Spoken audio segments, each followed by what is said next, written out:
Doug Gottlieb, Fox Sports Radio, debuts on Fox Sports Radio Monday, April 24th at 3 p.m. Eastern.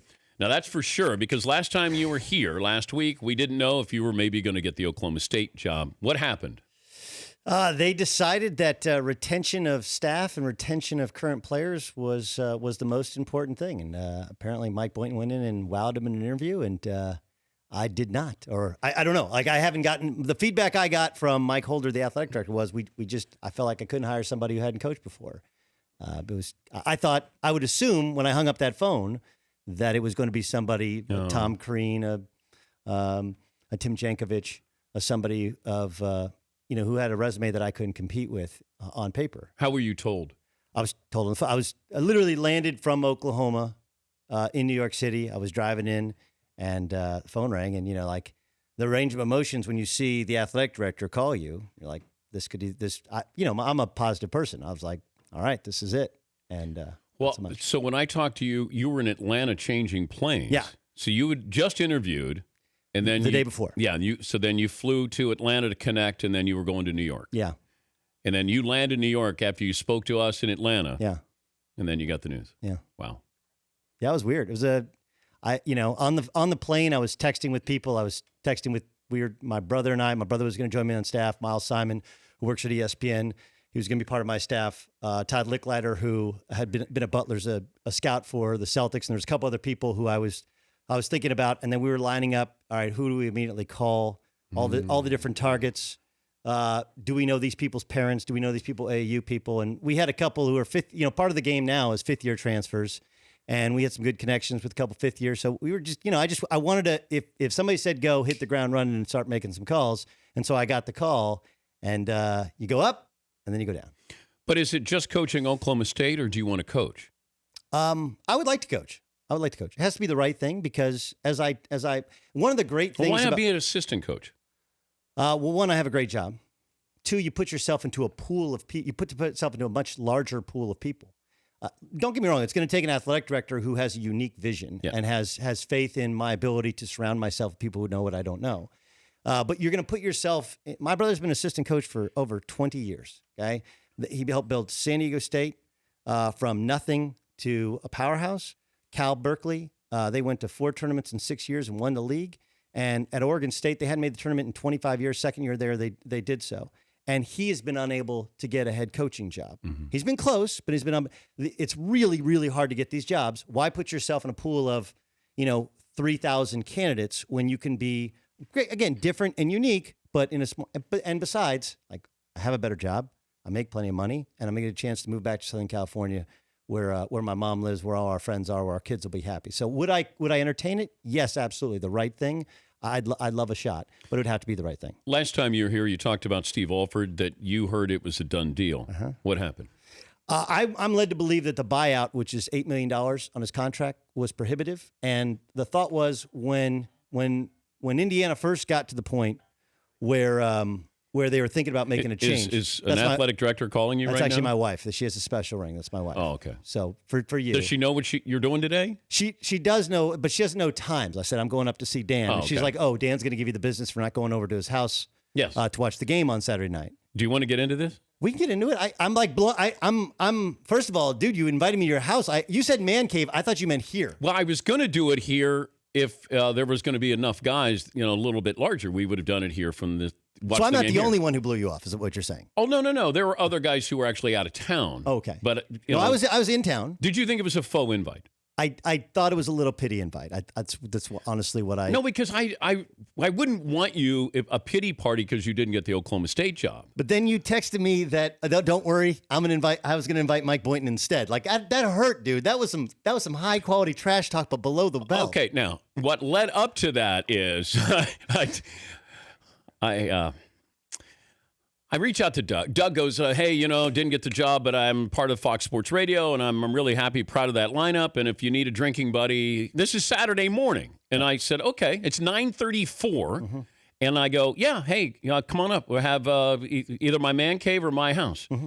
So he goes, oh, Let me check with Aaron Rodgers. He could be having scotch in the city. Yeah. So I can show you the text if you'd like. I know that, but okay. I could show you the lack of text after that when you didn't check. If you check with Aaron Rodgers, didn't get back to me, and then I text him at 9:00 that night. I go, I guess you're not coming to my house. And he, yeah, that was bad. It was bad form out of me. I mean, look what happened. And then he claimed the sort of post-traumatic stress from losing the Oklahoma State job. Then he couldn't remember to text me, but you could remember to text Aaron Rodgers. Yes, Paulie. Dan, we're analyzing this right now, the situation. You got caught in what's called a celebrity showdown. Gottlieb kept his options open to go hang out with Aaron Rodgers. And I don't blame him. Yeah, because you're right down the street. He can hang out with you again. The Aaron Rodgers New York City call probably doesn't happen every day, and Gottlieb kept his options open for Aaron Rodgers. He waited too long to get back to you, and he missed both boats. Yeah. I got to watch the game with my kids, and part of it was I did get the. Are you really going to go to the city or go to Dan Patrick's house instead of watching these games? But you and could hanging have out with watched your them family? on Sunday, which I did. This was a Saturday night only. I know. And I thought maybe your family friend. was on the West Coast already looking for housing, and then I thought that poor guy's at home. Let me pick up his spirits and let him come over. See, it was a pity invite. It was a pity invite. But I was still inviting you. It was real. It was a real invite. It's going to be one to which it's an opportunity missed, and that's on me. That's the last time. That doesn't happen again. Wow. That's it. It's one and done. One and done at my house. Okay. So what happened at UCLA? Yeah. I'm led to believe when the discussions initially began, I think UCLA was like, look, if we let him go, well, I think the thought was we'll figure out the buyout when we figure out the buyout. And then as it got real, now UCLA is like, you want him, $8 million. He's got a great recruiting class coming in. And Indiana said, you know what? We're still a little conflicted as to whether or not we want him. Anyway, $8 million is a ridiculous amount. Let's move on. And frankly, Archie Miller is a great option. Is he a better coach to have than Steve Alford? I think so, because there's not the whatever sense of baggage. Not that he has personal baggage, but the Knight baggage. I think that cuts that off. Archie Miller's a great coach, fundamentally sound, fits the area, will recruit his ass off just like his brother did at Arizona. Probably everybody ended up being happier. But when I said it was what I was told, when I was told it was done, everybody in basketball was told it was done. So please don't think that like I was Ed Werder reporting this is done. It's a signed contract. That's just the sense everybody had. And UCLA was worrying about their next options, and it didn't end up becoming a reality. Well, I did see some people who would have been in line for the UCLA job. So they were lining up the jets on the runway. Well, you have to. I mean, Earl Watson, maybe Billy Donovan, right? You have to. If you're a good athletic director, you have to always have, 5 names in your drawer. And then wasn't Alford, one of his top guys recruits is from Indiana. Yes. Wilkes. Yeah. Because then I thought then all of a sudden he goes back to Indiana, and then all of a sudden this kid decommits and then plays at Indiana. And that's the way the game works. And like right now with like Georgetown being open and Dayton being open and even Oklahoma State or all of those guys, it's a free agent bonanza. Cal with the coaching change at Cal, that's an interesting hire with Joaquin Jones getting the job. Now all of a sudden guys get out of their letter and if you're a really good recruiter, really good head coach, you're figuring out who can I get in on. All right, we'll come back with Doug. We'll look at Vegas is looking at a favorite here. I don't know if that's a surprise to people, but we'll talk about the matchups here and sort of the fallout from. I do want to ask you about this. I brought this up to McLovin at the beginning of the show, where NBA scouts have said they don't look at performance in the tournament as a great indicator of where somebody should be drafted. I'm going to ask you if that's true or not, and do they make a mistake one way or another with that? We'll continue with Doug Gottlieb right after this. I just saw one of the Vegas books, the favorite to win the championship is Gonzaga. How surprising is that over North Carolina? Really surprising. Yeah. Really surprising. 1, because it's North Carolina. 2, North Carolina's been there before. And 3, look, Gonzaga shot the eyes out of the basketball on Saturday night and took down Xavier. But, they nearly lost to West Virginia. They nearly lost to Northwestern after having a big lead. It's not like they've been infallible in this tournament. And you don't really know, do I think with a week to prepare for South Carolina's matchup zone, I think they'll be pretty good. But you don't know what they will look like against the type of athleticism that they're going to face. When they've faced super athletic teams, they've looked just okay. And Nigel Williams-Goss, their best players, tried to play hero ball against West Virginia. That didn't go well. I don't know how he'll play against South Carolina. I would have, if I was in Vegas, I would have said the favorite was Carolina. I felt like last night's game was the national championship game. I want to ask you about the end of the Carolina-Kentucky game. Monk hits the big shot, and then there's just transition where Carolina gets the game winner with May. So should Calipari have called timeout? Yeah. Now, because the classic reason that look, Roy Williams is not calling timeout. Never calls timeout. Yeah. And he's always look, that's just his belief. Let the kids play, find the open man. They found Luke May, who made some great plays down the stretch. I mean, he made 2 free throws, he made a great outlet pass, dove on the floor, tied up the ball, and then makes the game winner. Like, I would hope that Luke May does not have a girlfriend. If he doesn't, he's going to have himself a good couple of days here in Chapel Hill. But the reason you don't call timeout is you don't want the defense to set itself, right? So why not call timeout to set your defense? And you could have made adjustments because Kentucky's lineup was an offensive-based lineup. Put a better defensive group on the floor, and you give yourself a better opportunity to get a stop. It's one of the things that is missing, one in college basketball, but two, John Calipari. Like, I think that if you think he can't coach, go back and look at Kentucky a month and a half ago. They were a disaster defensively. True. They became a very good team. But the things that are missing are some of these little things. A couple years ago, they lost the national championship game, and they didn't have Willie Cauley-Stein, and that really hurt them. They lost to UConn. But if you look at the last minute and how he didn't understand the math of when to foul and how to lengthen the game, you look at last night, there's some little things there that either he or his staff need to nudge him, and he's missing on. And I think, look, does it change a guy making a shot? Maybe they throw it in anyway, or maybe they lose in overtime. But there are some little things I think that he could make adjustments to. He's won 1 national title there. Yeah. At what point, because they expect, you're going to go to the Final Four, or we're going to be, a title contender, which they were a title contender. They don't even get to the Final Four. Not that his job's in jeopardy, but his job being called into question. At what point, or does he get to that point at Kentucky, or is he on scholarship? I think he's good. I mean, I think he gets the entire look, it's one of the reasons he changes the narrative, right? He makes the narrative about the players and the program and getting them to the NBA. Like, that's my first and most important thing. That's really smart, right? Just like, change the narrative. It's not about winning a title. It's about winning in the NBA and winning in life. But I also think it speaks to the tournament. Basketball has just changed because the freshmen are so young in comparison to what everybody else is throwing out there. I mean, like, look at the experience of what North Carolina has. Like, does that mean that Bill Self doesn't know what he's doing, or that Bill Self somehow the legacy? Like, I hear it, and it's insane to me that you could say, well, these guys are chokers. They're not coming up. I think you base the team based, but did it get better? Are they competitive? But Kansas should have won in Kansas City. Come on. Look, there's the problem. If they play 10 times in Kansas City, Kansas wins 9. Oregon was the better team. I think there's big disappointment there with that Kansas team. There is big disappointment, but it's not his fault that they missed shots that they normally make. And they weren't missing, they weren't choking. They're just missing shots. Additionally, they had the issue. Josh Jackson gets into foul trouble. Yeah. And with the flaw there, I actually talked to Danny Hurley before Rhode Island played Oregon.